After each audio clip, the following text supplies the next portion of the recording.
හරි අපි පටන් ගමු. ගිය සතියේ ඔයාලට මතක ඇති අපි කතා කරා lesson 1 එකේ ප්‍රධාන අනුමාතෘකා පහක් තියෙනවා කියලා. ඒ තමයි information system concepts, ඒ වගේම CBIS, ඒ කියන්නේ computer based information system, ඒ කියන්නේ ඊළඟට managing information in digital world, ඊළඟට IT infrastructure, components of IT infrastructure කියන මාතෘකා කිහිපය අපි කතා කරා. හරි. එතකොට මේ මාතෘකාවල අපි පළවෙනි අනුමාතෘකාව වෙන information system concepts වල මෙන්න මේ උපමාතෘකා දෙක මෙන්න මේ දෙක අපි කතා කරලා ඉවර කරා. මම මේ අද පන්තියේදී කතා කරලා ඉවර කරන්න බලාපොරොත්තු වෙන්නේ මෙන්න මේ කියන system and information system කියන මාතෘකාවයි, ඊළඟට subsystem and subsystem කියන අනුමාතෘකාවයි, closed system versus open system කියන මාතෘකාවයි, computer based information system කියන අනුමාතෘකාවයි කතා කරලා ඉවර කරන්න බලාපොරොත්තු වෙනවා. සහ ඒ යටතේ ඇවිල්ලා තියෙන ප්‍රශ්න සාකච්ඡා කරන්න බලාපොරොත්තු වෙනවා. දැන් එතකොට මෙන්න මේ components of IT infrastructure මේ ගැන කතා කරන්න ගියාමත් මේ CBIS එකේ තියෙන components ගැන කතා කරන්න වෙනවා. ඒ කියන්නේ ඇත්තටම කියනවා නම් මේ තියෙන්නේ මේවම තමයි. නමුත් අපි මාතෘකා බෙදලා තියෙනවානේ කැම්පස් එකෙන්. ඒතර අපි ඒ විදිහට ගත්තොත් අපිට මේ පිළිවෙල තමයි කතා කරන්න වෙන්නේ. ඇත්තටම CBIS එක ගැන වැඩිදුර ඉගෙන ගන්න තියෙන්නේ අපිට මේ components of IT infrastructure කියන අනුමාතෘකාව යටතේ. අපිට මේකේ අපි සරලව තමයි CBIS එක ගැන ඉගෙන ගන්න. හරි. එහෙනම් අපි මුල්ම අනුමාතෘකාව වෙන system and information system කියන මාතෘකාවට යමු.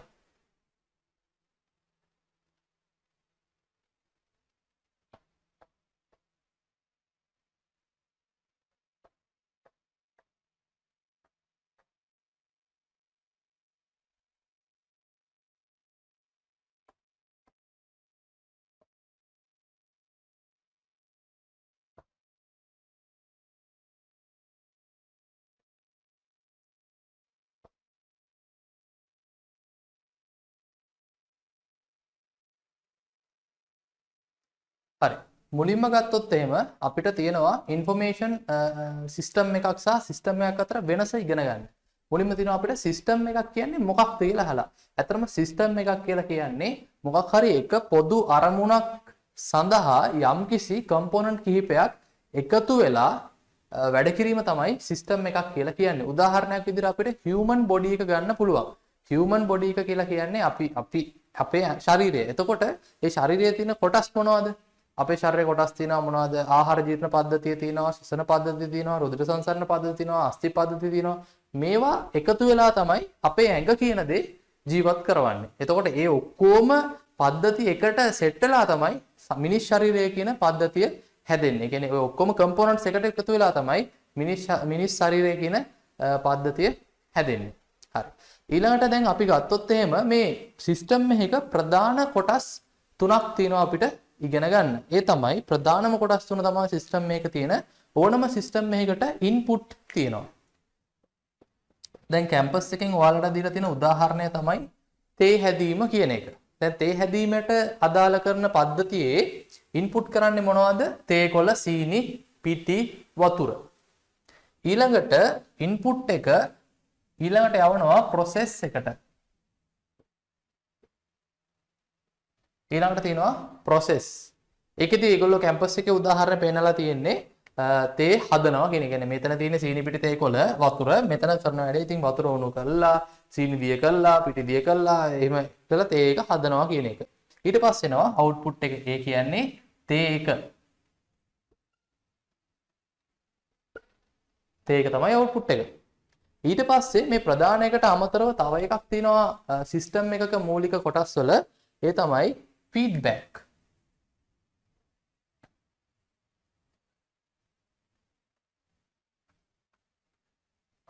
feedback.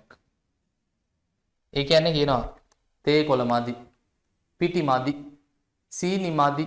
ඉතින් මේව තමයි feedback කියලා කියන්නේ. දැන් මේක system එකකට අදාළව ගත්තොත් එහෙම අපිට යම්කිසි input එකක් දීලා process එකක් කරාම output එකක් එනවා. අපිට පුළුවන් වෙන්න ඕනේ මේ output එක දීපු input එක මත feedback එකක් ගොඩනගා ගන්න. ඉතින් මේ ටික තමයි ප්‍රධාන කොටස් හතර වෙන්නේ system එකක. ඒතර කොහේ හරි ප්‍රශ්නයක් ඇහුවොත් ඒ උත්තරේ මෙන්න මේ එක්ක ප්‍රශ්නයක් ඇහුවොත් ප්‍රධාන කොටස් මොනවද සිස්ටම් එකේ තියෙන කියලා ඒ සිස්ටම් එකේ සිස්ටම් එක වෙනස් වෙනවා. ඒගොල්ලන්ගේ උප කොටස් ටික මම මේ කතා කරන්නේ ඒව නෙමෙයි. මම මේ කතා කරන්නේ පොදුවේ සිස්ටම් එකක ක්‍රියාවලිය කියන එක. ඉන්පුට් තියෙනවා, ප්‍රොසෙස් තියෙනවා, අවුට්පුට් තියෙනවා, ඊට පස්සේ ෆීඩ්බැක් තියෙනවා. මේ ටික මතක තියාගන්න. මේ රූපෙත් එක්කම සමහර අවුරුදු වල කෙලින්ම අහනවා මොනවද ඉන්ෆෝමේෂන් සිස්ටම් එකේ එහෙම නැත්නම් සිස්ටම් එක අන්තර්ගත වෙන්නේ. ඒ වගේම සමහර අවුරුදු වල කෙලින්ම අහනවා මේ රූපේ දීලා හිස්තැන් පුරවන්න කියලා. එතකොට ඔයාට පුළුවන් වෙන්න ඕන මේ රූපේ මතක තියාගන්න. දැන් සිස්ටම් එකක මේ වගේ දෙයක් වෙද්දී ඉන්ෆෝමේෂන් සිස්ටම් එකක මීට වඩා චුට්ටක් වෙනස් තත්ත්වයක් තමයි එන්නේ. ඉන්ෆෝමේෂන් සිස්ටම් එකක ෆීඩ්බැක් එක දෙන්නේ ඉන්පුට් එකට විතරක් නෙමෙයි ප්‍රොසෙස් එකටත් ෆීඩ්බැක් එක දෙනවා. මේ පින්තූරය අනුව ඉන්ෆෝමේෂන් සිස්ටම් එකේ මෙතනටත් ඊතලයක් තියෙනවා. ඒතකොට ඒකත් මතක තියාගන්න ඉන්ෆෝමේෂන් සිස්ටම් එක සහ සිස්ටම් එකේ කොටස් වල පොඩි චූටි ඊතලයක වෙනසක් තියෙනවා. හරි. දැන් සිස්ටම් එකක් කියලා කියන්නේ තොරතුරු පද්ධතියක් වෙන්න ඕනේ නෑනේ. ඕනෑම පද්ධතියක් තේ හැදීම කියන්නේ පද්ධතියක්. එතකොට තොරතුරු පද්ධතියක් එහෙම නැත්නම් ඉන්ෆෝමේෂන් සිස්ටම් එකක් කියලා කියන්නේ මේකට දාන්නේ data. අපි ඔය ගැන කලින් සතියේ කතා කරා. මේකට දාන්නේ data. ඊට පස්සේ data තමයි process වෙලා information එන්නේ. මේක තමයි තොරතුරු පද්ධතියක් වෙන්නේ. උදාහරණයක් attendance data දුන්නොත් එක් දිනයන්හි සේවකයන්ගේ පැමිණීම් දුන්නොත් ආවගිය වෙලාවල් දුන්නොත් අපිට process කරලා ගන්න පුළුවන් කවුද හොඳටම වැඩට ඇවිල්ලා තියෙන්නේ. කවුද දෙවනියට හොඳටම වැඩට ඇවිල්ලා තියෙන්නේ. කවුද වැඩට පැමිණීම සෞතුම කවුද? ඒ වගේ report එකක් අපිට information ලෙස ගන්න පුළුවන් attendance data අපි process එකට දුන්නොත් එකතු කරලා අඩු කරලා මේ වගේ process එකකට ලක් කරලා ගන්න පුළුවන්. ඒක අපි ගිය සතියේ කතා කරා. ඒතර මේ අද මාතෘකාවේදී එතකොට ඔයා වැඩියෙන් ඉගෙන ගන්න දේ තියෙන්නේ මේ චිත්‍රය විතරයි. හරි. මේකටම තව නමක් කියනවා සමහර අවස්ථාවල මේක හඳුන්වනවා abstract model of. ඒ කියන්නේ abstract model කියලා කියන්නේ දල සැකැස්ම කියන එක. abstract model of information system. තොරතුරු පද්ධතියක දල ආකෘතිය කියන එක මොඩල් කියන්නේ ආකෘතිය අතරම තොරතුරු පද්ධතියක දල ආකෘතිය කියන එක මෙන්න මේක දක්වනවා මේ රූපේ සමහර තැන්වල. එතකොට MCQ එකක් ආවොත් එහෙම what are the component of abstract model of information system කියලා මොනවද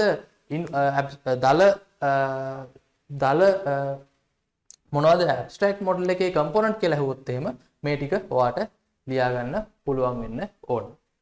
හරි. අපි යන් ඊළඟ මාතෘකාවට.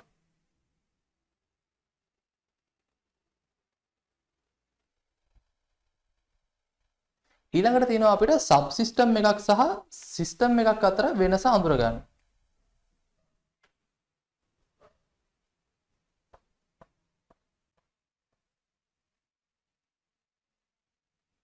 සබ් සිස්ටම් එකක් සහ සබ් සිස්ටම් එකක් අතර ඊළඟ අනුමාතෘකාව සබ් සිස්ටම් versus කියන sub system and sub system ඊළඟ අනුමාතෘකාව. මේවා ඔයාට මම ලියා ගන්න අවස්ථාව දෙන්නේ නැහැ. ඔයාට පුළුවන් මේ දේවල් නෝට් ඩවුන් කරගන්න. මම වීඩියෝ එකේ කියලා දෙද්දිම මම ඔයාලට අර මේ මොන හරි වැදගත් ඩෙෆිනිෂන්ස් තියෙනවා නම් කැම්පස් එකෙන් දීපු ඉංග්‍රීසි මම ඒවා PDF එකේ ඒගොල්ලන්ගේ PDF එකට අදාළව මම ඒවා පෙන්නන්නම්. මේ ඩෙෆිනිෂන්ස් ටික පාඩම් කරගන්න කියලා. එතකොට මම අර උගන්වපු තැනට අදාළව ඔයාලා ඒවා ලියා ගන්න. නැත්තම් මේ ස්ලයිඩ් ටික ඔක්කොම නිකන් පිළිවෙලකට දැන් මම උගන්වන පිළිවෙලට එතකොට ස්ලයිඩ් ටික මම පෙන්නන්නම් කොහොමද වෙන්නේ කියලා. හරි. ඊළඟට තියෙනවා sub system and sub system මාතෘකාව sub system and sub system.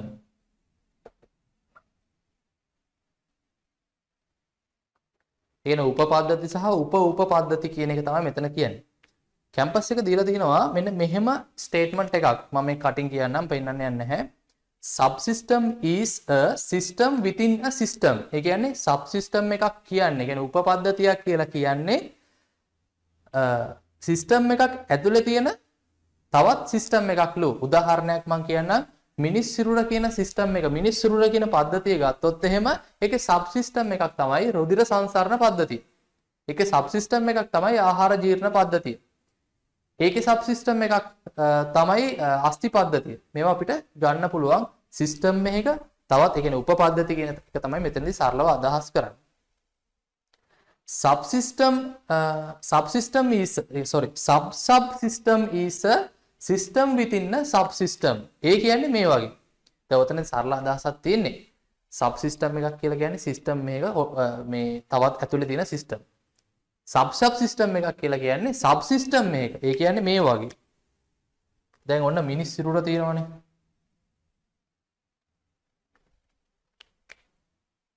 ඔන්න දැන් මිනිස් සිරුර තියෙනවනේ. මට එච්චර ලස්සනට චිත්‍ර අඳින්න බෑ. ඔන්න දැන් මිනිස් සිරුර තියෙනවා. ඔන්න දැන් මිනිස් සිරුර තියෙනවා. ඔය මිනිස් සිරුරේ ආහාර ජීර්ණ පද්ධතිය තියෙනවනේ. ඔහොමම ඇවිල්ලා ඔන්න ආමාශයට ගිහිල්ලා ආමාශයෙන් ඔහොම ගිහිල්ලා ඔහොමම යනවනේ ආහාර ජීර්ණ පද්ධතිය. එතකොට මිනිස් සිරුර කියන සිස්ටම් එකේ මිනිස් සිරුර කියලා කියන්නේ human body.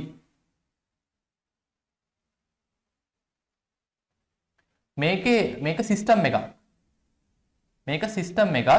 ඒතර ආහාර ජීර්ණ පද්ධතිය.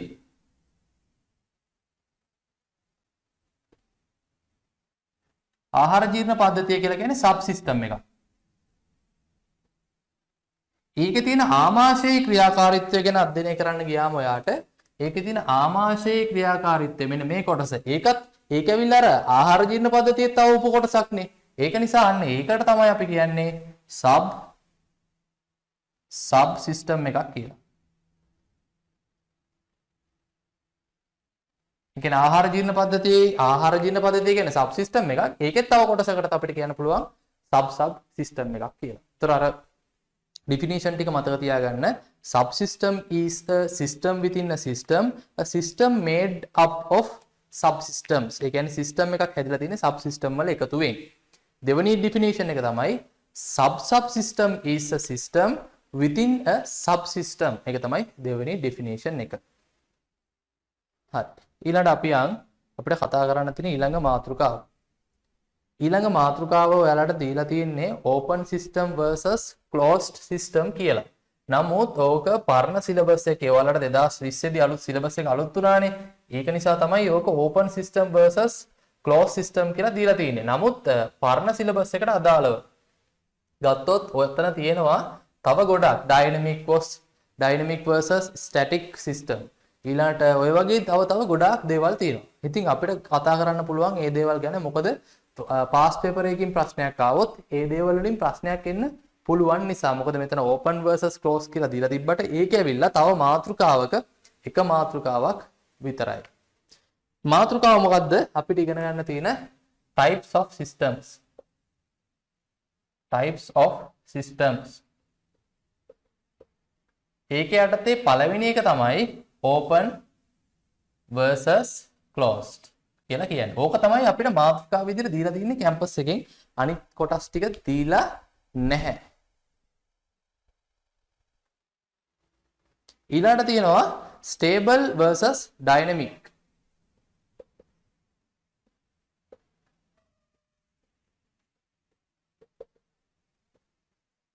ඊළඟට තුන්වෙනි type එක තියෙනවා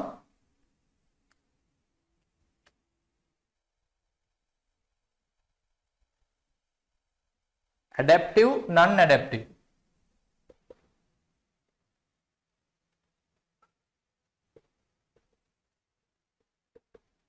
adaptive non-adaptive. හතරවෙනි type එක තියෙනවා permanent versus temporary. ඕවා තමයි system වර්ග. දැන් අපි ගත්තොත් මේවා මෙහෙමයි. යම් system එකක් open හෝ close වෙනවා. එහෙම. ඒතර යම් system එකක් stable dynamic, ඒ කියන්නේ stable හෝ dynamic වෙනවා. එතකොට අපි ගත්තොත් එහෙම යම් කිසි x කියලා system එකක් open වෙන ගමන් stable වෙන ගමන් non adaptive වෙලා permanent වෙන්න පුළුවන්. එහෙම. හරිනේ. එතකොට මේ දෙන්න තමයි ප්‍රතිවිරුද්ධ දෙන්න. එතකොට මේ දෙන්න තමයි එහෙම තමයි හැදෙන්නේ. හරි. අපි මේවා එකින් එක දැන් කතා කරමු. පළවෙනියටම ඕගොල්ලන්ගේ සිලබස් එකේ දීලා තියෙන type එක තමයි open versus closed system. අපි බලමු මොනවද open system කියන්නේ, මොනවද closed system කියන්නේ කියලා.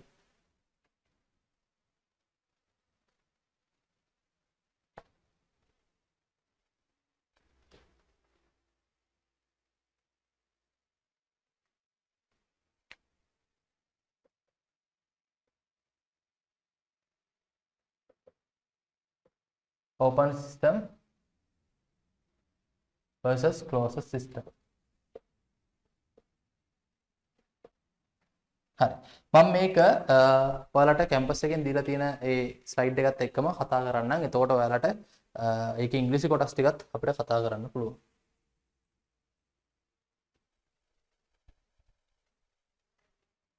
හරි. මේක ගත්තොත් එහෙම ඒගොල්ලෝ දීලා තිනවා open system කියන්නේ interacts with environment. environment කියන්නේ බාහිර පරිසරයත් එක්ක සම්බන්ධ වෙනවා. interact කියන්නේ සම්බන්ධ වෙනවා. උදාහරණයක් ලෙස human body එක ගන්න පුළුවන්ලු. human body එක කියලා කියන්නේ open system එකක්ලු. ඒගොල්ලෝ දීලා තිනවා ඉතින් human body එක open system එකක්ලු. ඒ නිසා human body එක interact වෙනවලු environment එකත් එක්ක. මොනවයින්ද? අංග පහකින් මොනවද? ඇස කන නාසය දිව ශරීරය කියන ඒ මොනවද ඒ කොටස් පහෙන් පංචේන්ද්‍රයෙන් බාහිර පරිසරයත් එක්ක සම්බන්ධ වෙනවලු human body එක. ඒ නිසා human body එක කියලා කියන්නේ open system එකක්ලු. closed system එකක් කියලා කියන්නේ has no interaction with the environment. ඒ කියන්නේ environment එකත් එක්ක interaction එකක් නැහැ. මේගොල්ලෝ දීලා තියෙන උදාහරණයක් විදියට we can consider the process of making examination script as a closed system. අර ප්‍රශ්න පත්‍ර හදන ක්‍රියාවලිය. ප්‍රශ්න පත්‍ර හදන ක්‍රියාවලිය බාහිර පරිසරයට සම්බන්ධ වෙන්නේ නැහැ. ඒක අභ්‍යන්තරිකව විතරයි යන්නේ කියන එක තමයි closed system එකක් ලෙස මේගොල්ලෝ පෙන්නලා දීලා තියෙන්නේ. ඊට පස්සේ the department of examination along with many marking panels get together and evaluate the students script. ඒ කියන්නේ ලකුණු බැලීම සහ ප්‍රශ්න පත්‍ර සෑදීම වගේ දේවල් තමයි වගේ මම හිතන්නේ මෙතන කියන්නේ ලකුණු බැලීම කියන අදහස. This system has no interaction with the system. ඒ කියන්නේ with the environment. ඒ කියන්නේ බාහිර පරිසරයත් එක්ක සම්බන්ධතා දක්වන්නේ නැහැ කියලා තමයි කියන්නේ. මොකද්ද? closed system. උදාහරණයට ලකුණු උත්තර පත්‍ර බැලීමේ ක්‍රියාවලිය තමයි දීලා තියෙන්නේ. ඊළඟට ඒගොල්ලෝ දීලා තිනවා තව ස්ටේට්මන්ට් කීපයක්. මේක අලුත් සිලබස් එකේ දීලා තියෙන්නේ closed system versus open system කියන එකට. system can be considered closed or open. ඒක නම් අපි ඉගෙන ගත්තා. system closed වෙන්න පුළුවන්, open වෙන්න පුළුවන්. උදාහරණයක් අපි කිව්වා. ඊට පස්සේ open system exchange information energy material with its their environment. එතකොට ඕකේ ඒ කියන්නේ අපි කිව්වා බාහිර පරිසරයත් එක්ක එයා ගනුදෙනු කරනවා කියලා. The concept of open and closed system are difficult to defend in the absolute. Most of scholars consider this as a relative factor. මේක ඇවිල්ලා සාපේක්ෂයි කියලා තමයි කියන්නේ. ඒකට හේතුව අපිට සිස්ටම් එකක් එහෙම closed system එකක් සහ open system එකක් ලෙස ලඝු කරන්න බෑ. උදාහරණයක් මම කියන්නම්. දැන් closed system එකක් කියලා කිව්වට ලකුණු උත්තර පත්‍ර බැලීමේ ක්‍රියාවලිය ඒකේ ටීචර්ලාට ඒක close නෑනේ. ඒ කියන්නේ උත්තර පත්‍ර බැලීමේ ක්‍රියාවලිය ටීචර්ලාට close නෑනේ. ඒක close වෙන්නේ ළමයින්ට විතරයිනේ. එතකොට ඒ ටීචර්ලාට සාපේක්ෂව ගත්තොත් ඒක open.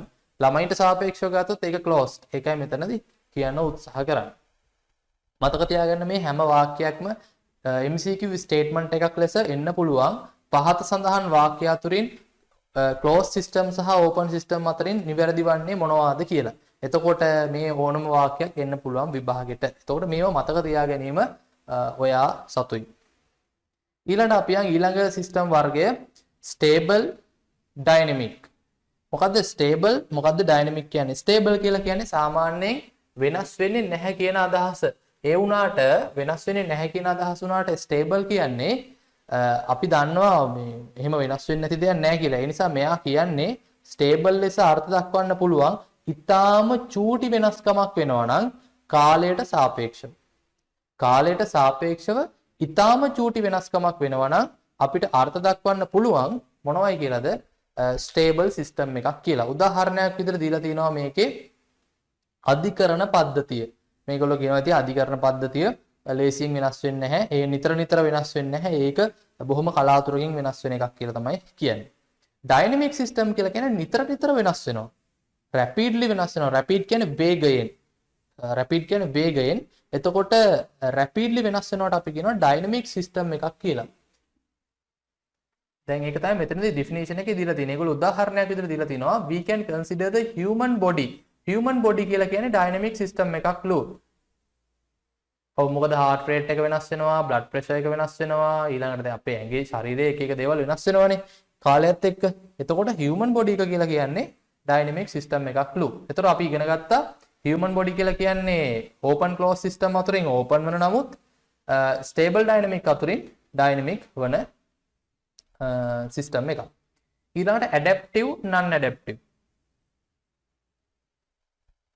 adaptive කියලා කියන්නේ වෙනස් විය හැකි කියන එක. අර අපි ඉගෙන ගන්න අර වේශාන්තරණය, රූපාන්තරණය, මේ වගේ දේවල් ඉගෙන ගන්න අපි කියන්නේ බාහිර පරිසරයට අනුව සිස්ටම් එකට වෙනස් වෙන්න පුළුවන් නම්, ඇඩැප්ට් වෙන්න පුළුවන් නම්, හැඩ ගැහෙන්න පුළුවන්. ඇඩැප්ටිව් කියන්නේ හැඩ ගැසිය හැකි. හැඩ ගැහෙන්න පුළුවන් වීම තමයි ඇඩැප්ටිව් කියලා කියන්නේ සිංහලෙන්. ඒතකොට හැඩ ගැහෙන්න පුළුවන් නම් එවැනි සිස්ටම් අපි කියනවා ඇඩැප්ටිව් සිස්ටම් කියලා. මේකේ කියනවා we can classify example එකක් දීලා තිනවා we can classify the human body කියන සිස්ටම් එක adaptive සිස්ටම් එකක් ලෙස සලකන්න පුළුවන්ලු. ඒකට උදාහරණයක් විදිහට දීලා තිනවා human body එක උණුසුමට සීතලට වරොත්තු දෙනවා කියලා. ඒවත් ඉතින් යම් යම් සීමා සහිතයි. නමුත් මෙයාලා දීලා තියෙන උදාහරණනේ. හැබැයි මතක තියාගන්න ප්‍රශ්නයක human body කියන්නේ adaptive ද නැද්ද කියලා අහුවොත් එහෙම උත්තරේ adaptive කියලා තමයි ගන්න වෙන්නේ. මොකද මෙයාලා දීලා තියෙන දේ ඒක නිසා. non adaptive කියලා කියන්නේ එහෙම බාහිර පරිසරය අනුව වෙනස් වෙන්නේ නැහැ කියන එක. උදාහරණයක් විදිහට ගත්තොත් එහෙම අද මෙතන නම් කියන්නේ උණුසුම වැඩි වුණාම දාඩිය දානවා කියලා. එතකොට බාහිර පරිසරය අනුව වෙනස් වෙනවා. දාඩිය දාලා අපිව සිසිල් කරනවා. නමුත් මේකෙදි බිල්ඩින් එකක් ගත්තොත් එහෙම බිල්ඩින් එකක් මේ උදාහරණයක් non adaptive එක ගත්තොත් එහෙම බිල්ඩින් එකක් එහෙම වෙනස් වෙන්නේ නැහැ. බාහිර පරිසරය අනුව ඒ කියන්නේ බිල්ඩින් එකකට දාඩිය දාන්නේ නැහැ. රස්නේ වුණාම සීතල වුණාම බිල්ඩින් එකට මේ එහෙම මුහුත් වෙන්නේත් නැහැ. බිල්ඩින් එක වෙවුලන්නේත් නැහැ. දැන් අපිට මෙතන තව එකක් ගන්න පුළුවන්. සීතල වුණාම human body එක වෙවුලනවා. වෙවුලලා අර පේශි අතර උණුසුමක් ඇති කරලා human body එක ආරක්ෂා කරගන්නවා කියලා අපිට එතනත් කියන්න පුළුවන්. බාහිර පරිසරයට ඔරොත්තු දෙනවා. බාහිර පරිසරයට අණුව හැඩ ගැහෙනවා කියන එක. එතකොට යම් සිස්ටම් එකක් යම් පද්ධතියක් බාහිර පරිසරය අනුව හැඩ ගැහෙන්න පුළුවන් නම් එවැනි සිස්ටම් වලට අපි කියනවා ඇඩැප්ටිව් සිස්ටම් කියලා. යම් සිස්ටම් එකක් බාහිර පරිසරයට අනුව හැඩ ගැහෙන්න බැරි නම් එවැනි සිස්ටම් වලට අපි කියනවා non adaptive සිස්ටම් එකක් කියලා. ඊළඟට අපිට තියෙන අන්තිම වර්ගය permanent සහ temporary. permanent සහ temporary. permanent කියලා කියන්නේ ස්ථිර. ඒ කියන්නේ ගොඩාක් කල් පවතින සිස්ටම් එකක් නම් ගොඩාක් කල් පවතින සිස්ටම් එකක් නම් අපි කියනවා permanent කියලා. temporary කියන්නේ తాවකාලික කියන එක. ඒ කියන්නේ short period එකකට තමයි මේ සිස්ටම් එක හදන්නේ. උදාහරණයක් විදිහට නිකමට හිතන්න මම ඇත්ත සිස්ටම් එකකින් කියන්න ඡන්ද කාලෙට යම්කිසි අපේක්ෂකයෙකුගේ වෙබ්සයිට් එකක් හදනවා. ඒක බොහෝ දුරට short term ඡන්දය වුණාට පස්සේ මේ වෙබ්සයිට් එක පාවිච්චියට ගන්නවත් නැහැ. ඉතින් ওই වගේ තමයි වෙන්නේ. ඉතින් මේගොල්ලෝ දීලා තියෙන උදාහරණය තමයි we can consider hospital කියලා කියන්නේ රෝහල් කියලා කියන්නේ permanent system එකක්. ඒක ගොඩාක් කල් පවතිනවා කියලා කියනවා. මේකේ කියනවා temporary එකට දීලා තියෙන උදාහරණය we can consider the manufacturing lanterns කියන්නේ වෙසක් කූඩු හදනවා. වෙසක් කූඩු හදනවා කියන එක temporary. ඔව් ඒක හරි. වෙසක් lanterns කියන්නේ වෙසක් කූඩු කියන එක. එතකොට අපි හැමතිස්සෙම වෙසක් කූඩු හදන්නේ නැහැ නේ. ඒක తాවකාලික ක්‍රියාවලියක් කියලා තමයි එතනදී කියන්න උත්සාහ කරන්නේ. හරි. දැන් අපි ආපහු පාඩමට එමු.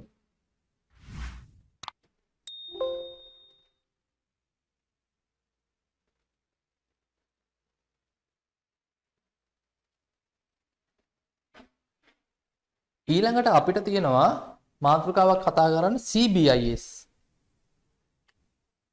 ඊළඟට අපිට තියෙනවා මාතෘකාවක් කතා කරන්න CBIS. මොකද්ද මේ CBIS කියලා කියන්නේ? CBIS කියලා කියන්නේ computer based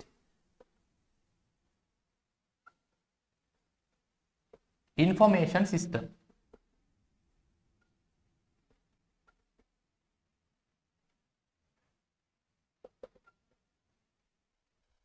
හරි. ඔයාලා මට chat එකේ දාන්න උත්තරයක් මේ information system එකක් පවතින information system එක කියන්නේ තොරතුරු පද්ධතියක් පවතින කම්පියුටරයක් ඕනද අත්‍යවශ්‍යද නැද්ද? අත්‍යවශ්‍යද නැද්ද? chat එකේ දාන්න.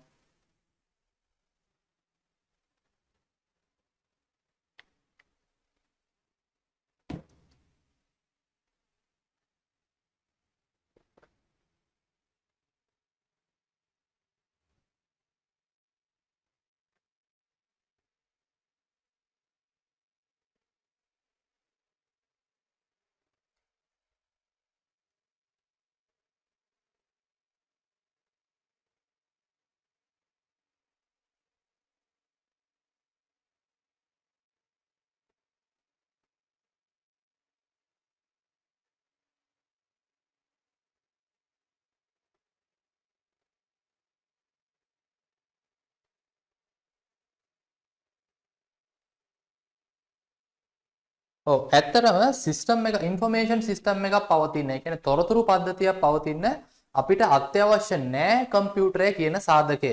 ඒකට හේතුව තමයි ඉස්සර හිතන්නකො දැන් බිස්නස් කියන දේවල් ලෝකෙට ආවේ දැන් ගොඩාක් කාලයකට කලින්නේ. ඒතකොට ඒ කාලේ කම්පියුටර් එක තිබ්බේ නෑනේ. නමුත් ඒ කාලේ බිස්නස් වල ලාභ ඒව ඔක්කොම බැලුවානේ. ඩේලි සේල්ස් වල එකතුන් ගණනය කළා. ඒවයි මොන භාණ්ඩයේද වැඩිපුරම ලාභදායී, මොන භාණ්ඩයේද අඩුවෙන් ලාභදායී, මොන කාලවලද වැඩිපුර ලාභයක් ආවේ, මොන කාලවලද අඩුවෙන් ලාභයක් ආවේ, මොන පැතිවල මොන භාණ්ඩය වැඩිපුර විකිරෙනවද.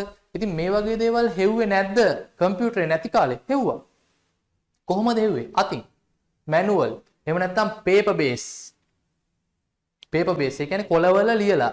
එහෙම තමයි අපි ඉන්ෆර්මේෂන් සිස්ටම් පවත්ව ගත්තේ. අර තඩි ෆයිල්ස් ලොකු අල්මාරි පුරවලා තමයි අපි data තියාගත්තේ.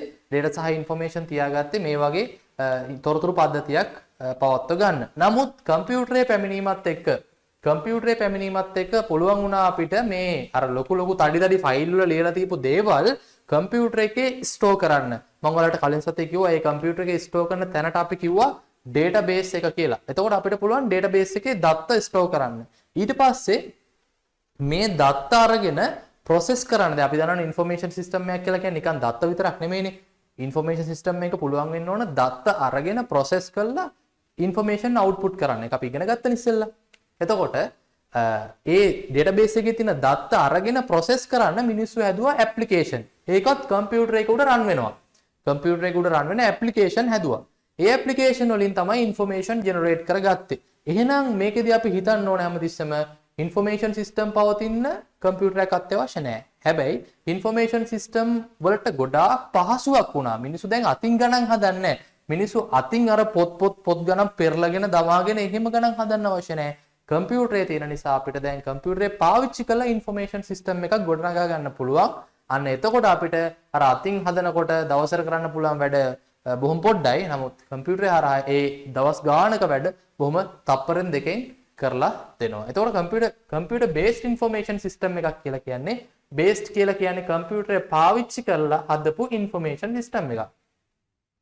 හරි. දැන් අපිට ඊළඟට ඉගෙන ගන්න තියෙනවා දැන් මේකේ definition එක. මේකේ definition එක කැම්පස් එකෙන් දීලා තියෙන definition එක CBIS එකක් කියන්නේ මොකක්ද කියන එකට අපි බලමු මොකක්ද definition එක කියලා. මොකද මේ definition වලින් ප්‍රශ්න අහන්න පුළුවන්. හරි කැම්පස් එකෙන් දීලා තිනවා computer based information system CBIS එකක් කියලා කියන්නේ CBIS can be any organized combination of මොනවයිද මේක කියනවා CBIS එකක් කියලා කියන්නේ සංවිධානාත්මක එකතුවක්ලු මොනවයිද මිනිස්සුන්ගේ hardware කියලා කියන්නේ ඔය මොනවාද monitors ඊළඟට hard disk RAM ඔය වගේ දේවල් තමයි hardware වල ඉස්සරහට ඉගෙන ගනියුවා. ඊළඟට software වල මෘදුකාංග වල සහ communication networks ඒ කියන්නේ communication වල ඒ කියන්නේ sannivedana වල සහ data resource ඒ කියන්නේ data වල සහ policies කියන්නේ ප්‍රතිපත්ති වල procedures කියන්නේ ක්‍රියාකාරකම් වල සහ ඒවයේ store කියන්නේ ගබඩා කරනවා retrieves කියන්නේ ගන්නවා transform කියන්නේ පරිවර්තනය කරනවා ඒ වගේ දේවල් වල එකතුවක්ලු CBIS එකක් කියලා කියන්නේ. ඇත්තටම අපි දැන් ඔය ගියපු අර data එකතු කරනවා ඊළඟට data පරිවර්තනය කරනවා මේ දේවල් නම් information system එකක් තියෙනවා. හැබැයි information system එක නැත්තේ මොනවද? hardware software. ඒ කියන්නේ hardware software කියන්නේ මොනවද? computer එක නැහැ. ඒතර computer එක add වෙන එක තමයි CBIS වලදී උනේ. CBIS දැන් ඔයාලට ලියන්න පේපර් එකක් එන්නේ නැති නිසා ඕක කටපාඩම් කර ගැනීම අත්‍යවශ්‍ය නැහැ. හැබැයි ඕකේ තියෙන වැදගත් වචන කීපයක් තියෙනවා.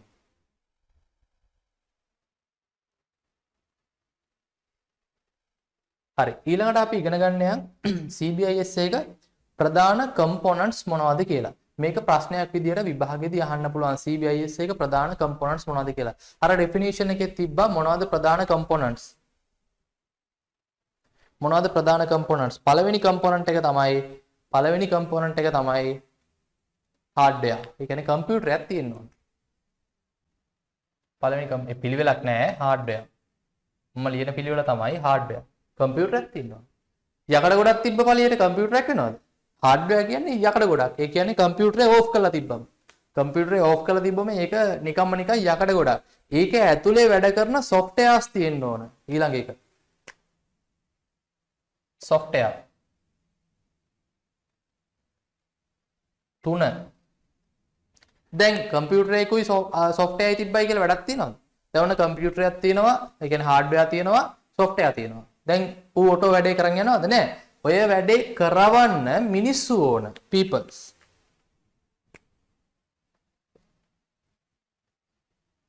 ඔය වැඩේ කරවන්න මිනිස්සු ඕන. දැන් මිනිස්සු ඔය වැඩේ කරන්න ගියාම එක එක විදියට කරනවා. එකෙක් එක විදියකට කරනවා, තව එකෙක් තව විදියකට කරනවා. එතකොට ඌ කරපු එක අනිත් එකාට තේරෙන්නේ නැහැ. දැන් මොනවද ඕන? දැන් ඕන procedures. policies and procedures අතරම. ක්‍රියාකාරකම් ප්‍රතිපත්ති ඔය වගේ දේවල් තියෙන්න ඕන. ඊළඟට 5. ඔය ඔක්කොම හරි. ඊළඟට data store කරන්න තැනක් තියෙන්න ඕන. databases. දැන් ඔය මොනවා කරත් hardware software මොනවා කරත් data store කරන්න databases තියෙන්න එපා. ඇත්තට මේ databases කියන එකත් ආපහු ඔය software පැත්තටම වැටෙන එකක්. නමුත් ඒක අපි මෙහෙම ඒගොල්ලෝ දීලා තිනවා campus එක databases කියලා. ඒ නිසා අපි ඒක ඒ විදිහට ඉගෙන ගමු. databases තියෙන්න ඕන CBIS එක. ඊළඟට procedures තියෙන්න ඕන. procedures ලිව්වා අපි. ඊළඟට telecommunication තියෙන්න ඕන. ඒ කියන්නේ sannivedana. communication. ඇත්තටම telecommunication කියලා කියනවා අපි. මොකද නිකන් sannivedana කිව්වම පරයි එක්ක අතේ පණිවිඩය වුණොත් sannivedanaනේ. ඒ නිකන් communication කියන්න බෑ. telecommunication. ඒ කියන්නේ networks වගේ දේවල් තියෙන්න ඕන. පරිගණක අතර සම්බන්ධතා ඉන්ටර්නෙට් වගේ දේවල් තියෙන්න ඕන කියන එක තමයි මෙතනදී කියන්නේ. CBIS එක ප්‍රධාන components මොනවද කියලා අහුවොත් එම් විභාගෙට මේ ටික තමයි අපි MCQ වලදී උත්තර ගහන්නේ. හරි. අපි දැන් යන් ප්‍රශ්න වලට. මේකෙදි මම තීරණය කරා මට කලින් දවසේ කරන්න බැරි වෙච්ච ප්‍රශ්න කිහිපයක් තියෙනවා, දෙක තුනක් මට හම්බුණා. ඒ ටිකත් කරන්න මම බලාපොරොත්තු වෙනවා. මොකද ඔයාලත් එක්ක මම 2014 ඉඳලා 2020 වෙනකම් අවුරුදු 7ක පාස් පේපර්ස් කතා කරන්න බලාපොරොත්තු වෙනවා. එතකොට ඒ හරහා සමහර ප්‍රශ්න මට මිස් වෙලා තිබ්බා. දැන් මේ අද දවසේ නෙමෙයි ඊළඟ සතියේ ඉඳලා මම ඔයාලට ගේනවා chart එකක්. මම කොච්චර ප්‍රශ්න කතා කරලා තියෙනවද MCQ කියන්නේ past papers කතා කරලා තියෙනවද සහ තව අපිට කොච්චර MCQ කතා කරන්න තියෙනවද කියන එක. මගේ අරමුණ තමයි මේ chart එකේ සියලු ප්‍රශ්න කතා කරලා ඉවර කරන එක. මම ඒක ඊළඟ පන්තියේදී ඉඳන් දිගට කන්ටිනියු කරනවා. තාම ඉතින් MCQ පොඩ්ඩයිනේ කතා කරලා තියෙන්නේ. ඒ නිසා මේ chart එක පිරෙන්න නැහනේ. ඒ නිසා මම දැම්ම හදන්නේ නෑ ඒක. හරි. මුලින්ම තියෙනවා backbone එක organization එක backbone එක මොකක්ද කියලා. දැන් මේක ඇවිල්ලා ඒක විෂයානුබද්ධ ප්‍රශ්නයක්. දැන් අපි මේ ඉගෙන ගන්න information system නේ. ඒ නිසා අනිවාර්යෙන් backbone එකේ information තමයි. හරිද? දැන් වෙන සිස්ටම් එකක් ඉගෙන ගත්තොත් එහෙම අපි කියමු accounting වගේ ඉගෙන ගත්තොත් එහෙම ඒකෙදිත් කියයි organization එක backbone එක accounting කියලා. ඉතින් එතකොට මේක විෂයානුබද්ධ වාක්‍යයක්. ඒ නිසා දැන් මේ වගේ ප්‍රශ්නයක් આવොත් එහෙම ඔයා හැමතිස්සෙම information එකට උත්තරේ ගහන්න. දැන් මේකේ තව එකක් දැන් ඔයා management එක ඔයා කළමනාකරණය ඉගෙන ගන්න කියන්නකෝ. එතකොට ඉතින් අනිවාර්යෙන් මේකට උත්තරේ management. ඉතින් ඕක තමයි capital කියන්නේ ප්‍රාග්ධනය කියන එකනේ. ඒව නම් උත්තර වෙන්නේ නැහැ. management කියන එක තමයි ඒ වගේ තැන්වලදී උත්තරේ. ඉතින් මේකෙදි අපිට අදාළව company එකක එහෙම නැත්නම් organization එකක සංවිධානයක හොඳුනාරටිය backbone එක මොකද්ද? තොරතුරු කියන එක තමයි අපි කියන්නේ මෙතනදී. In order of information to be valuable. Information එකක් වටින්නේ මොනවා වුණොත්ද? මේක අපි ගිය සතියේ කතා කරා. information එකක් වටින්නේ මොනවා වුණොත්ද? information එකක් වටින්නේ it should be produced on time. අපිට අවශ්‍ය වෙලාවට තියෙන්න ඕන. ඔව් උත්තරේ හරි. cost of producing it should not exceed the benefits. A information එක හදන්න යන cost එක cost of producing. A information එක හදන්න යන cost එක not exceed ඉක්මවා නොයා යුතුයි එහි ලාභය. ඒ කියන්නේ ලාභයට වඩා cost එක වැඩි වෙන්න බෑ කියලායි කියන්නේ. ඒ නිසා උත්තරේ හරි. ඒ කියන්නේ ඉකොනොමිකල් වෙන්න ඕන කියලා මෙතනදී කියන්න උත්සාහ කරන්නේ උත්තරේ හරි. It should be available on time without any delays. ඉතින් මේ දෙකම එකම එක තමයි සරලව විස්තර කරන්නේ. AC දෙකම නිකන් එක වගේ. උත්තර හරි. It should not be simple. It should not be simple. වැරදි. simple තමයි වෙන්න ඕන. ඒ නිසා මේ උත්තරය වැරදි. Accurate data should be input to the system. ඒ වාක්‍ය ගන්න බලන්න මේකේ අහන්නේ ඉන්ෆර්මේෂන් එකක් වටින්නේ මොනවා වුණොත්ද කියලානේ. ඒතර ප්‍රශ්නේ අහන්නේ accurate data should be input to the system. ඒක හරි. accurate කියන නිවැරදි කියන එකනේ නිවැරදි දත්ත සිස්ටම් එකට ඉන්පුට් කළ යුතුයි කියලා තමයි මේ වාක්‍යයේ තේරුම. ඉන්ෆර්මේෂන් හරියට උත්තරේ හරි. ඉන්ෆර්මේෂන් එකක් වටින්නේ එහෙම ඉන්පුට් කරොත් තමයි. නිවැරදි දත්ත ඉන්පුට් කරොත් තමයි. මොකද ඒකට හේතුව අපි ඉගෙන ගත්ත garbage in garbage out කියලා වැරදිව ඉන්පුට් කරොත් වැරදි ඉන්ෆර්මේෂන් තමයි එන්නේ. එතකොට ඒ ඉන්ෆර්මේෂන් එක වටින්නේ නැහැ. ඒ නිසා මේක උත්තරේ හරි. උත්තර වෙන්නේ A B C සහ E. D තමයි වැරදි. හරි. මෙතන තියෙනවා මේ පහත සඳහන් ප්‍රකාශ අතුරින් data in an information system. data ගැන තමයි අහන්නේ. false වෙන්නේ මොනවද කියලා. false වෙන්නේ මොනවද කියලා තමයි අහන්නේ. මේ වගේ ප්‍රශ්න වලට පරිස්සමෙන් උත්තර දෙන්න.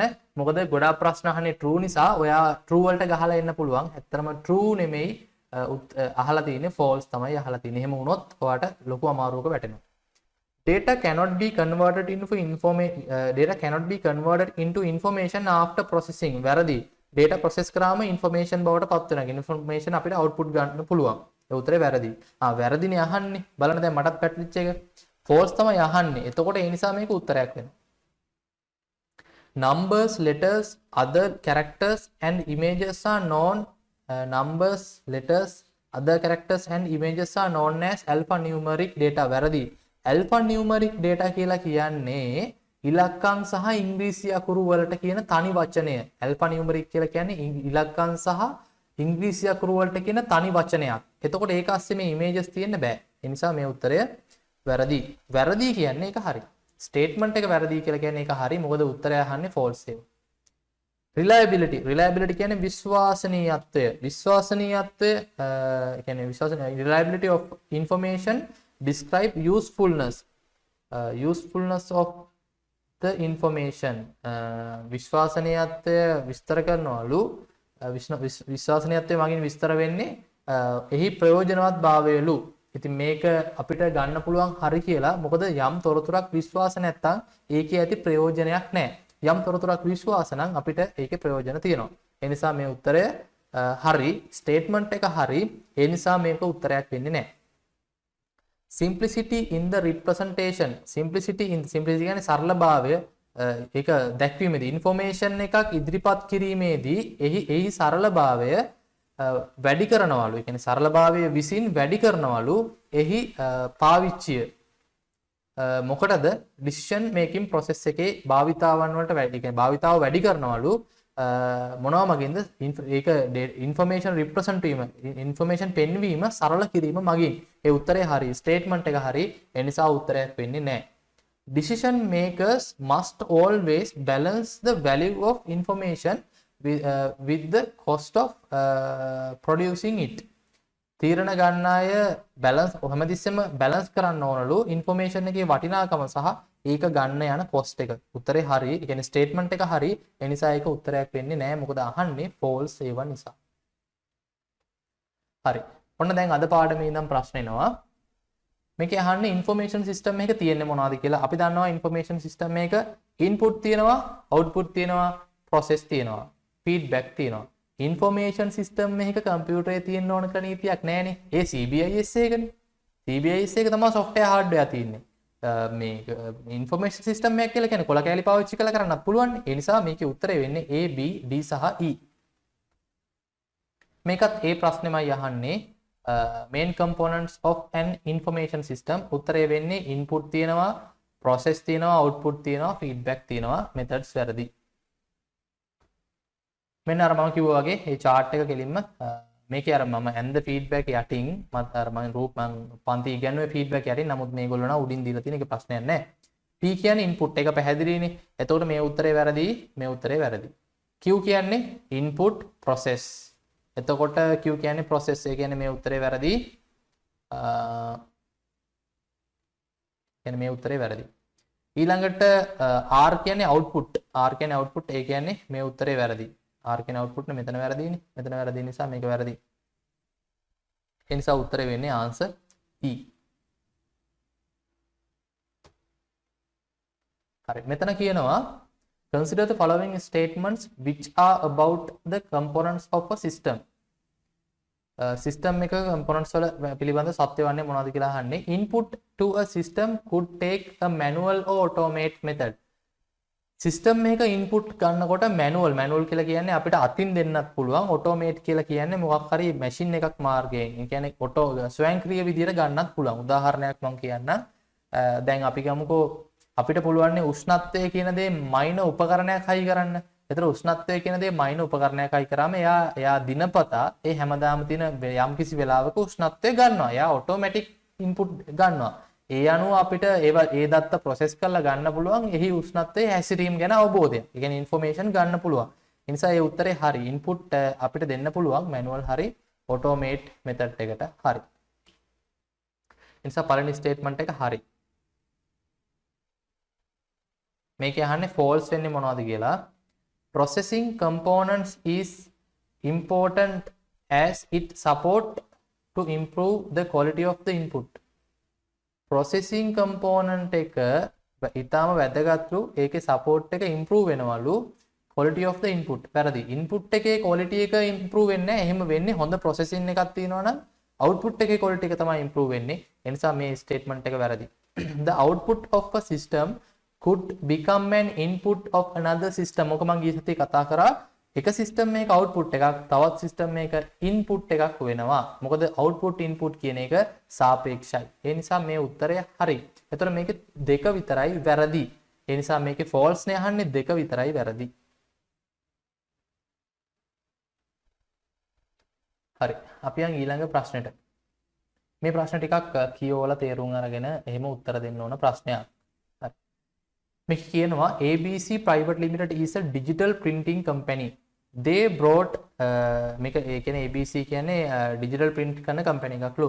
They brought a new information system to increase the efficiency of order processing.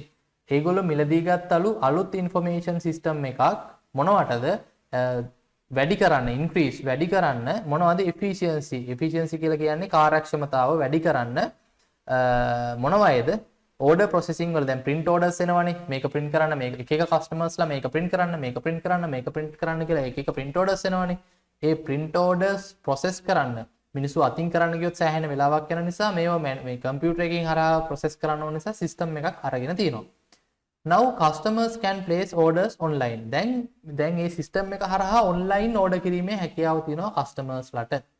By choosing the products මොනවද ඕන නිෂ්පාදන එයාලට ඕන නිෂ්පාදන මොනවද ඒවා කොච්චරක් ඕනද delivery address එක ඊළඟට providing right identification and payment information ඒ කියන්නේ කාටද මේක ඇත්තටම උමනා වෙන්නේ ඊළඟට payment එක වෙන්නේ card වලින්ද කොහොමද ඊළඟට ඒ වගේ දේවල් add කරන්න පුළුවන්ලු දැන් customer ට online ඊට පස්සේ system එකෙන් generate වෙනවලු invoice එකක් system එකෙන් generate වෙනවලු invoice එකක් දැන් invoice එක generate වෙන්නේ මොන දත්ත අනුවද මෙන්න මේ ගත්තු දත්ත අනුව එයා තෝරපු products එයා තෝරපු item quantities ඒ කියන්නේ කොච්චර ගාණක්ද මේව අනුව තමයි මේ invoice එක generate වෙන්නේ මේ address එකට තමයි invoice එක generate වෙන්නේ ඉතින් ඒක ඒ generate වෙච්ච invoice එක customer ගේ approval එකට යනවා දැන් බලන්න මෙතන තියෙනවනේ system process එකක් මොකද්ද මෙතන තියෙනවා input මෙතන තියෙනවා input මෙතන තියෙනවා process මෙතන තියෙනවා output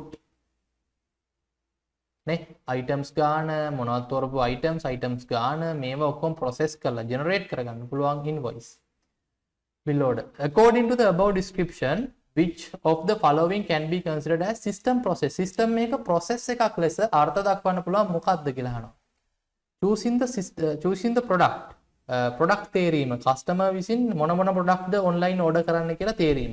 ඒක process එකක් නෙමෙයි. මොකද ඒක නිකන් data දැමීමක් වගේ දෙයක්. entering numbers of items required. කොච්චර items ඕනද කියලා enter කිරීම. ඒකත් input එකක්. providing the payment information input එක, generating invoice අන්න process එක, calculating the bill value එහෙම එකක් මෙතන නැහැ. එහෙම එකක් මෙතන නැති. ඇත්තටම තිබ්බනම් ඒකත් උත්තරයක් ගණන් කිරීම කියන එක. හරි. මේ ප්‍රශ්නට උත්තර දෙන්න මම විනාඩි 5ක් දෙන්න, විනාඩි 5ක් වැඩි විනාඩියක් දෙන්න මම මේ ප්‍රශ්නට chat එකේ උත්තර දාන්න.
හරි.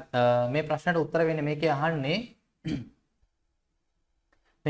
අර මේ types of system කියන මාතෘකාවෙන් අහන්නේ. ඇත්තටම අර අපිට තිබ්බේ open versus closed කියලා. අන්න ඒකෙන් තමයි මේකෙන් අහන්නේ. ඇත්තටම මේකේ අහන්නේ මේ which of the following types of systems are defined as a systems that undergo very little change over time. කාලයට අනුව ඉතාම සුළුවෙන් තමයි වෙනස් වෙන්නේ.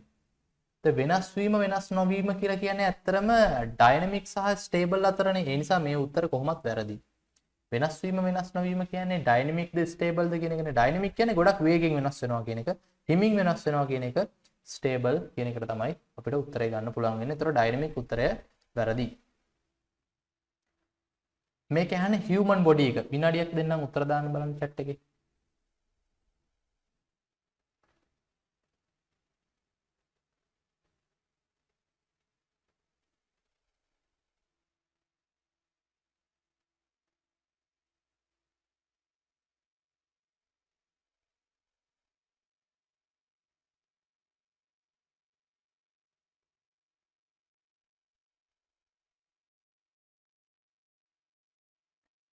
ඔව් හියුමන් බොඩි එක කියලා කියන්නේ ඩයිනමික් සිස්ටම් එකක්. වෙනස් වෙනවා. වෙනස් වෙන්නේ නැති සිස්ටම් එකක් නෙමෙයි, වෙනස් වෙනවා. මොකද අපේ heart rate එක, අපේ blood pressure එක අර උදාහරණ වලින් කියලා තිබ්බේ වෙනස් වෙනවා. ස්ටේබල් නෑ. ස්ථිර සිස්ටම් එකක් නෑ අපිට. අපේ ඇඟ ස්ථිරයි නම් අපි වයසට යන්නෙත් නෑ, අපි මැරෙන්නෙත් නෑනේ. ස්ථිර නෑ. ඇඩැප්ටිව් සිස්ටම්. ඇඩැප්ටිව් කියන්නේ බාහිර පරිසරයට අනුව හැඩ ගැහෙනවා කියන එක. ඔව් උත්තරේ හරි. මතකද රස්නේ වැඩි වුණාම දාඩිය දානවා. සීතල වැඩි වුණාම වෙවුලනවා. එතකොට මේ දාඩිය දාන්නේ ඇඟ සීතල කරන්න, වෙවුලන්නේ ඇඟ උණුසුම් කරන්න. ක්ලෝස්ඩ් සිස්ටම් එකක් නෑ. ඕපන් සිස්ටම් එකක්. ඒකට හේතුව පංචේන්ද්‍රයන් කියන්නේ අර අපේ ඉන්ද්‍රියන් පහකින් බාහිර පරිසරයත් එක්ක අපි සම්බන්ධ වෙනවා. ක්ලෝස් සිස්ටම් එකක් නම් ගලක් වගේ ඉන්න ඕනේ. එහෙම නෑ. හරි. ඒතර අපේ හියුමන් බොඩි එක කියලා කියන්නේ ඩයිනමික්, ඇඩැප්ටිව් වගේම ඕපන් සිස්ටම් එකක්. මේකෙන් අහනවා CBIS එක ප්‍රධාන කම්පොනන්ට්ස් වෙන්නේ මොනවද කියලා. උත්තර දෙන්න බලන්න. මේක අහලා තිනවා අවුරුදු 2ක. 2017 41 වෙනි ප්‍රශ්නෙත් අහලා තිනවා. 2014 40 වෙනි ප්‍රශ්නෙත් අහලා තියෙනවා. උත්තර දෙන්න බලන්න විනාඩියක් දෙන්න.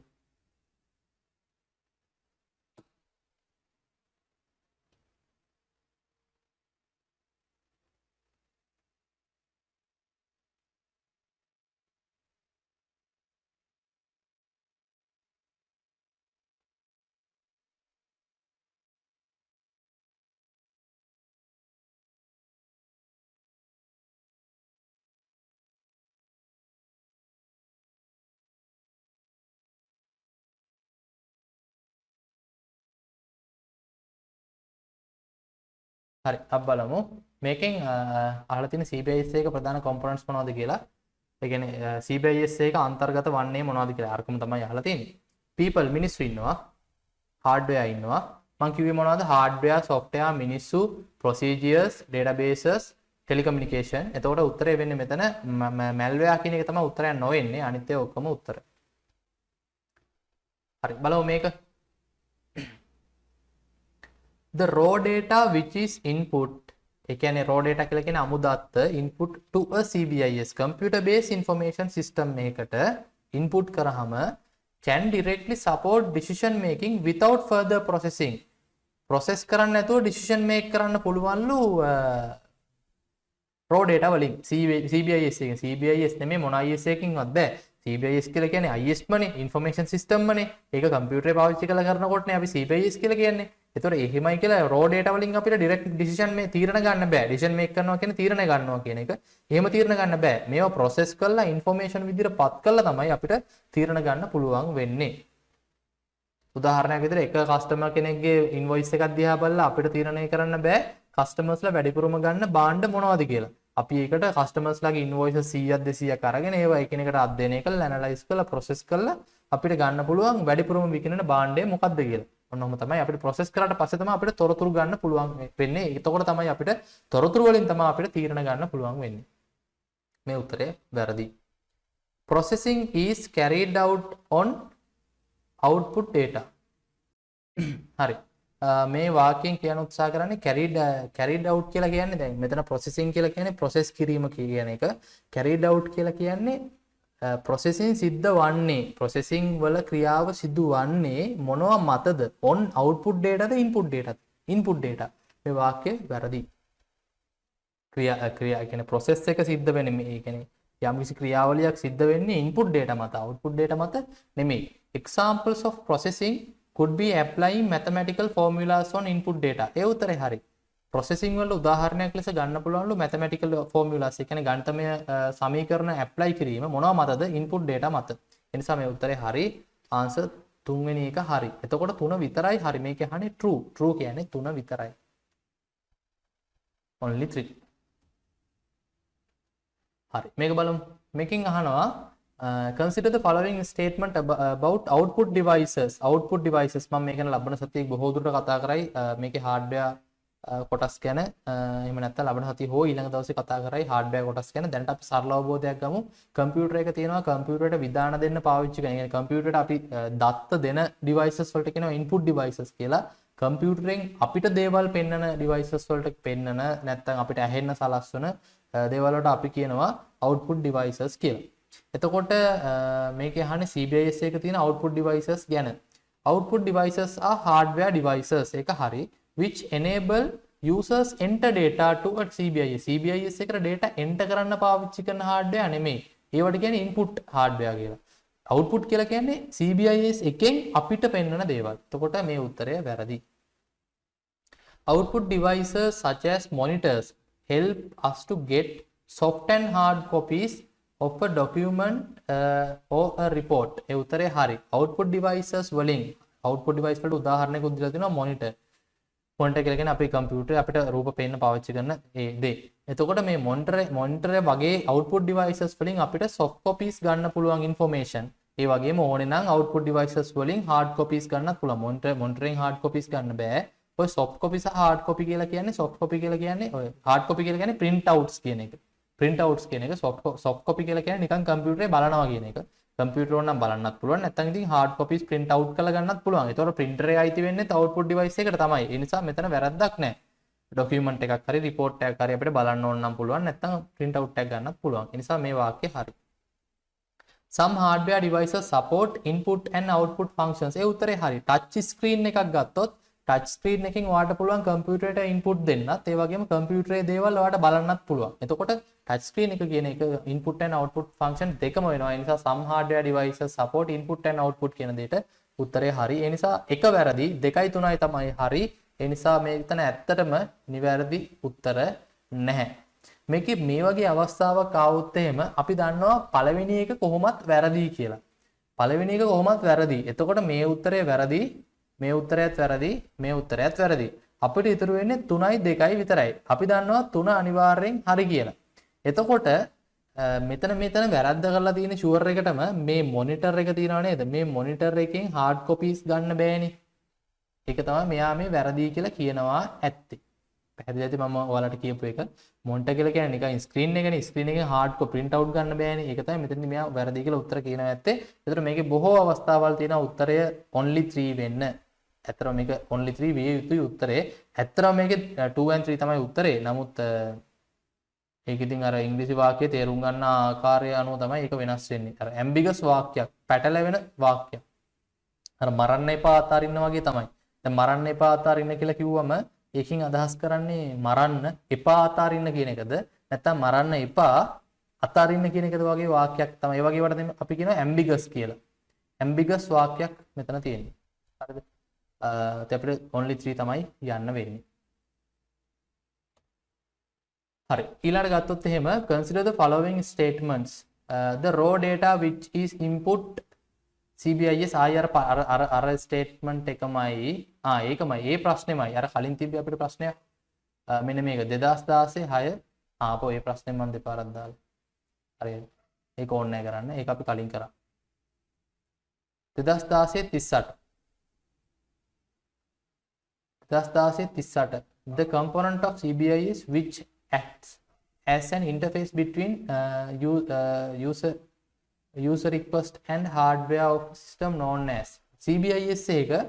දැන් CBIS එකක් කියලා කියන්නේ computer based information system එකක් නේ. එතකොට කම්පියුටරයක් තියෙනවා. ඇත්තටම කම්පියුටරයක් කියන්නේ යකඩ ගොඩක් නේ. මේක යකඩ ගොඩක්. ඒකට අපි කියනවා hardware. මේ hardware එක වැඩ කරනකොට අපි යම්කිසි softwares පාවිච්චි කරනවා. ඒ softwares එතකොට මෙතන තියෙනවා software. අපි වැඩ කරන්නේ ඇත්තටම softwareත් එක්ක. මෙන්න ඉන්නවා user. user වැඩ කරන්නේ softwareත් එක්ක. ඒ software මාර්ගයෙන් තමයි අපිට hardware access කරන්න පුළුවන් වෙන්නේ. ඒ softwareත් වර්ග දෙකකට බෙදෙනවා. ඉස්සරහට ගියාම ඔයා ඉගෙන ගනි වර්ග දෙකකට බෙදෙනවා. එකක් application software අනිත් එක system software කියලා. එතකොට application software එක තමයි user වැඩ කරන්නේ. එතකොට මේකේ layer තියෙන්නේ මෙහෙමයි. යටම තියෙන යකඩ ගොඩ. යකඩ ගොඩ කියන්නේ hardware.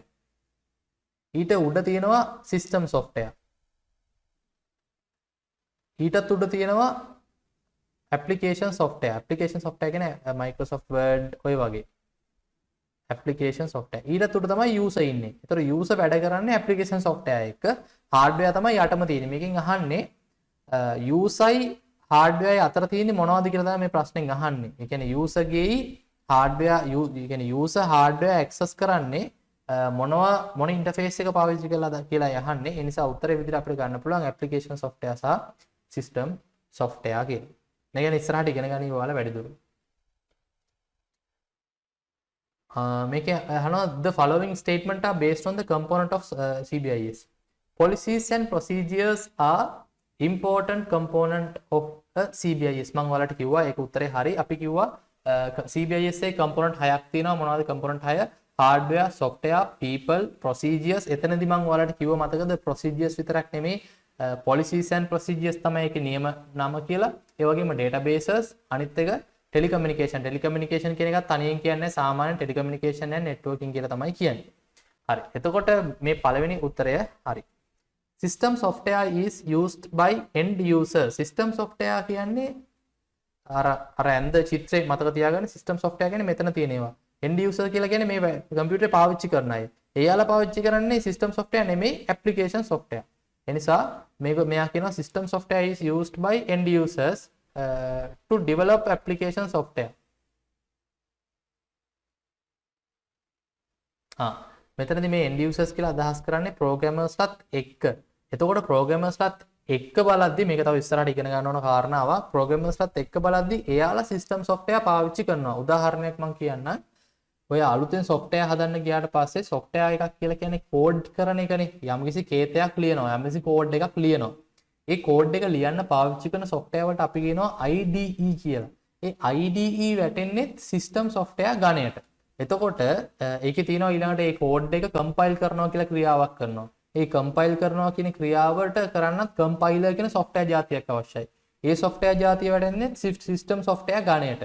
එතකොට මෙතන මෙයා වාක්‍යයෙන් කියන්න උත්සාහ කරන්නේ අලුත් application හදන්න, develop application software, අලුත් softwares හදන්න end users ලා විසින් system software use කරනවා කියලා. ඒ අනුව උත්තරේ හරි. මම මේක මුලින් දැක්කේ අර සාමාන්‍ය users ලා විදියට. මේ ප්‍රකාශය යම් ආකාරයකට වැරදි නම් ඒ වැරදින්නේ මෙතන end users ලා කියලා තියෙන නිසා අපි බලමු කොහොමද මේකට උත්තරේ එන්නේ කියලා. මට අනුව මේ දෙවෙනි එක නම් හරි.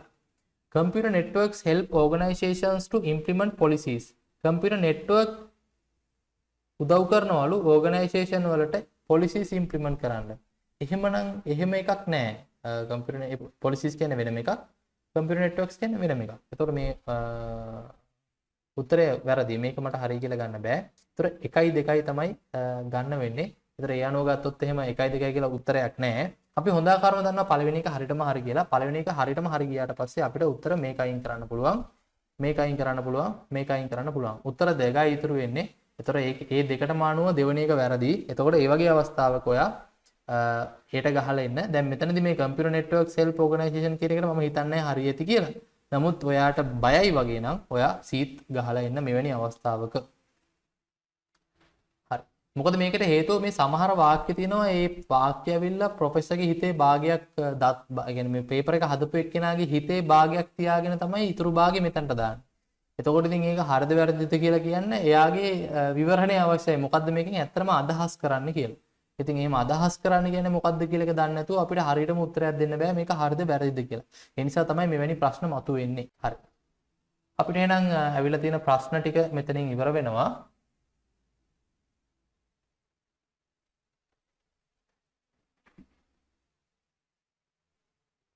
එහෙනම් මම අද මේ පාඩම මෙතනින් ඉවර කරනවා. ඒකට හේතුව දැන් මම ඔයාලට කිව්වේ නම් පැය එකමාරක් කරනවා කියලා. නමුත් මම දැන් තීරණය කළා තියෙන්නේ පැය යන්න. ඒකට හේතුව තමයි දැන් විභාගේ තියෙන්නේ මාර්තු අප්‍රේල් වල ඒ වගේ කාල සීමාවල්නේ ගොඩාක් කල් ගිහිල්ලානේ තියෙන්නේ. එතකොට ඉතින් මම මෙහි තදියම් වෙලා මේ සබ්ජෙක්ට් කිරීමේ අවශ්‍යතාවයක් නැහැ. ඔන්ලයින් තියෙන්නේ. අපිට ඕන තරම් කාලය තියෙනවා කරගන්න. ඒ නිසා මම තීරණය කරා පැය කරන්න. ඒ නිසා මම මෙතනින් මේ පන්තිය නවත්තනවා. ඔයාලට මොනවා හරි ප්‍රශ්න තියෙනවා නම් කමෙන්ට් එකක් විදියට ඒ ප්‍රශ්න අහන්න පුළුවන් පල්ලෙහා කමෙන්ට් සෙක්ෂන් එකේ.